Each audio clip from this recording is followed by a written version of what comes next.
Good morning, students. As you know, we have discussed the proceeding of the Parliament, its composition, its functioning in previous lecture.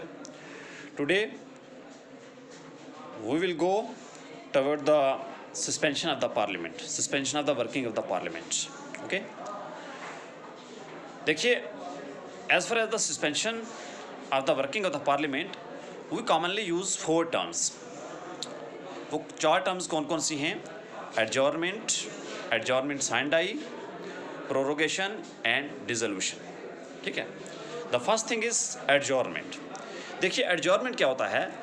Parliament के जो है 2 sittings होती हैं, है ना. Daily जो है जब पार्लियामेंट सेशन में होता है, you know there are 2 sittings. एक मॉर्निंग सिटिंग है जो 11 बजे से लेके 1 बजे तक है, और एक आफ्टरनून सिटिंग है जो 2 बजे से लेके 6 PM तक जो है एक्सटेंड होती है. ठीक है. जो सिटिंग को सस्पेंड किया जाता है या सिटिंग को बीच में रोक दिया जाता है, ये पावर बेसिकली किसको है? ये प्रिजाइडिंग ऑफिसर को है. ठीक है ना. The adjournment is a process in which the presiding officer of the concerned host suspend the working of the parliament for the specific period of time. ठीक है ना. It may be 1 or 2 hours या ये जो है इसमें months भी हो सकते हैं. ठीक है ना.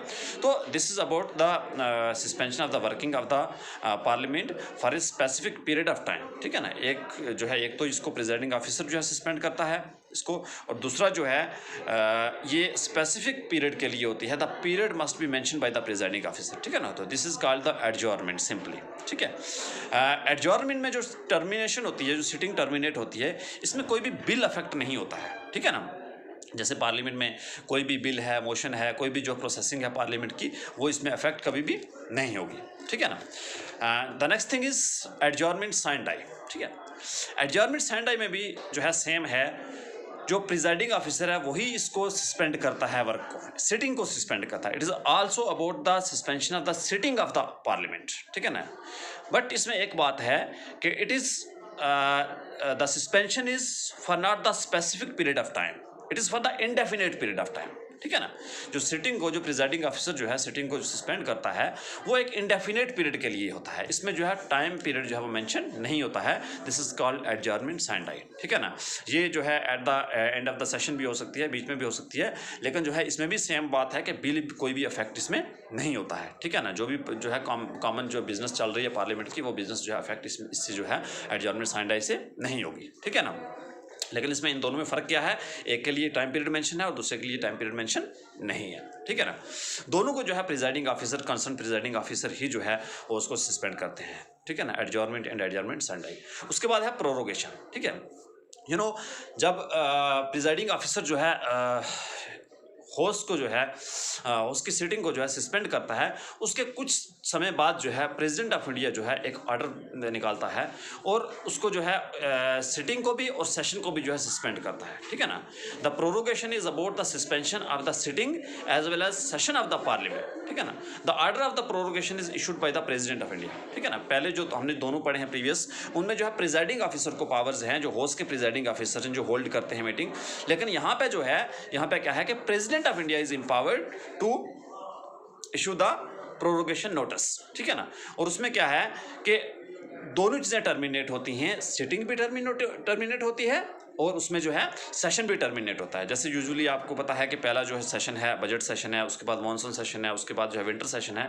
लेकिन एक उसमें eight the end of the session president of India जो ऑर्डर इशू करता है, ठीक है ना, on the behalf of the you can say जो एक साइन डाई जो है प्रिजाइडिंग ऑफिसर ने जो है की थी होस्ट में, तो उसके बिहाफ पे जो है प्रेसिडेंट इशू करता है और उसमें जो है दोनों को टर्मिनेट करता है. होस्ट के वर्किंग ऑफ द होस्ट को जो है टर्मिनेट करता है, सिटिंग को भी एज वेल एज सेशन को भी. ठीक है ना.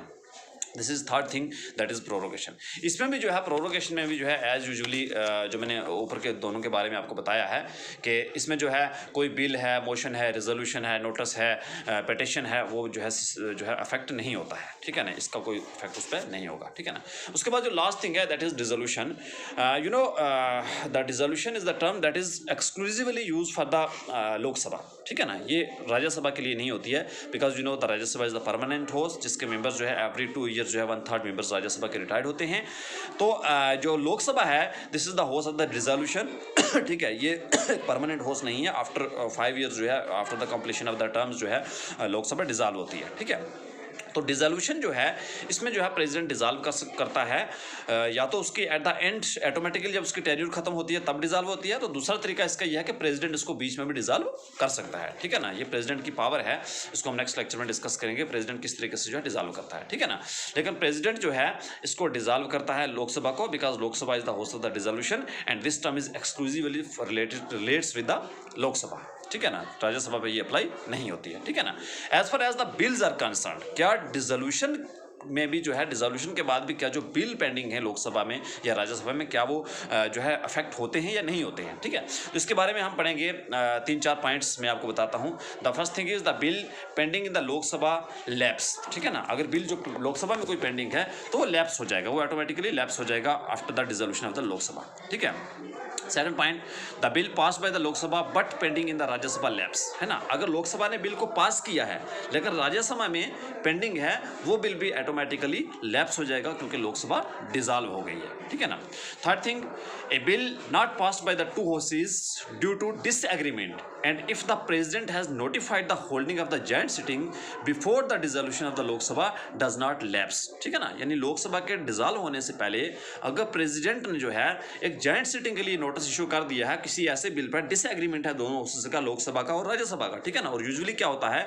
जब दोनों हाउसेस का डिसएग्रीमेंट है किसी बिल को लेके, तो उसके लिए president of India joint sitting का प्रोविजन है, जॉइंट सिटिंग के लिए जो है नोटिस भेजता है दोनों को। ठीक है ना, तो जब प्रेसिडेंट ऑफ इंडिया ने ऑलरेडी नोटिफाई किया है जॉइंट सिटिंग के लिए, तो वो जो बिल उस समय अगर लोकसभा जो है डिसॉल्व हो जाती है तो वो बिल अफेक्ट नहीं होगा, वो बिल लैप्स नहीं होगा। ठीक है ना, उसके बाद है a bill pending in the Rajya Sabha but not passed by the Lok Sabha does not lapse. ठीक है ना, कोई ऐसा बिल जो राज्यसभा में पेंडिंग है लेकिन लोकसभा ने उसको पास नहीं किया तो वो भी अफेक्ट नहीं होगा because it is about the dissolution of the Lok Sabha. ठीक है ना, और लास्ट में जो है a bill passed by the both houses but return by the president for reconsideration of houses does not lapse. ठीक है ना, आपको पता है कि प्रेसिडेंट के पास यूजुअली जो है जब प्रेसिडेंट असेंट देता है, जब एक बिल जो है वो लॉ बनता है, दोनों हाउसेस को पास करते हैं तो उसको प्रेसिडेंट के पास जाना है। ठीक है ना, तो प्रेसिडेंट उसके लिए असेंट देता है, उसके लिए 3 प्रोविजन है, या तो प्रेसिडेंट उसको असेंट देता है या उसको विदहेल्ड करता है या उसको जो है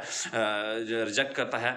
तो अगर प्रेसिडेंट ने जो है उस बिल को क्या किया है कि रिकंसिडरेशन के लिए हाउस को वापस भेजा है लेकिन बिल दोनों हाउस ने पास कर लिया है, तो वो बिल भी जो है वो अफेक्ट नहीं होगा, वो बिल लैप्स नहीं होगा क्योंकि वो लोकसभा और राज्यसभा ने उसको पास किया है और वो president it is under disposal of the president. ठीक है ना, तो ये था जो 4 कॉमनली टर्म्स हम यूज़ करते हैं और कभी कभी हम जो है इनमें इंटरमिक्स हो जाती हैं, adjournment, Sunday, prorogation and dissolution. Okay, thank you, we will meet tomorrow in next session.